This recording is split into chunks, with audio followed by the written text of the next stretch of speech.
رضا کے بنیادی مقاصد اور اس کے شرعی احکام. جی اللہ تبارک تعالیٰ کا ارشاد ہے بسم اللہ الرحمن الرحیم کہ وَاتْلُ عَلَيْهِمْ نَبَأَ ابْنَيْ آدَمَ بِالْحَقِّ إِذْ قَرَّبَ قُرْبَانًا فَتُقُبِّلَ مِنْ أَحَدِهِمَا وَلَمْ يُتَقَبَّلْ مِنَ الْآخَرِ.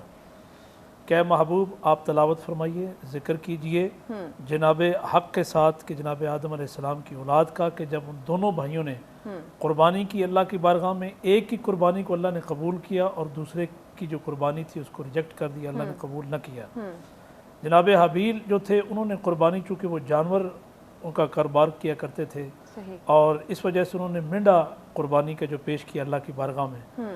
جو قابیل تھا چونکہ زمینی جو معاملات تھے اس کے انڈر تھے، اس وجہ سے اس نے جو کھیتوں سے اپنا کمائی تھی اس میں سے وہ صدقے کے طور پر قربانی پیش کی.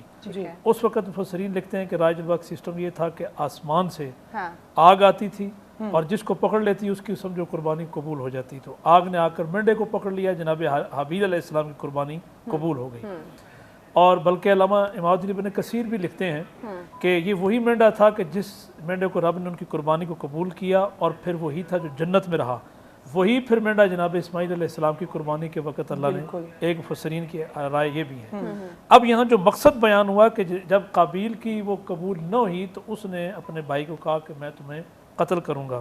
تو اس وقت جناب حابیل نے کہا کہ قال انما یتقبل اللہ من المتقین. اب یہ ہے مقصد پہلا جو قرآن کریم نے بیان کیا ہے کہ جو تمہارا ارادہ ہے وہ تو تمہارا ارادہ ہے، لیکن اللہ تبارک و تعالیٰ قربانی ان کی قبول کرتا ہے کہ جو تقوی کے ساتھ. کیا بات ہے.